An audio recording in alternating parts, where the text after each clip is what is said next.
Ce journaliste se met à filmer avec son téléphone. Il se passe quelque chose à Culiacán. La petite chanson pop à la radio tranche avec l'ambiance de guerre. La ville entière va devenir un vaste champ de bataille. Tout a commencé avec un déploiement de police autour d'une maison. À l'intérieur, il y a Ovidio Guzmán, le jeune homme de 29 ans, a repris les affaires de son père, El Chapo, le grand narcotrafiquant condamné à la perpétuité cet été aux États-Unis.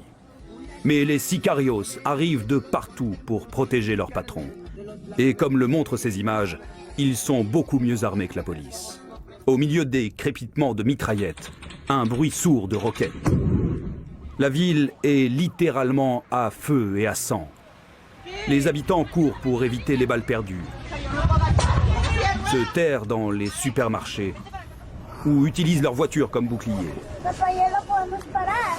Papa, est-ce qu'on peut se relever? Non, ma chérie, il faut rester au sol. Mais pourquoi? Parce que l'assaut du cartel de Sinaloa contre les forces de l'ordre n'est pas terminé.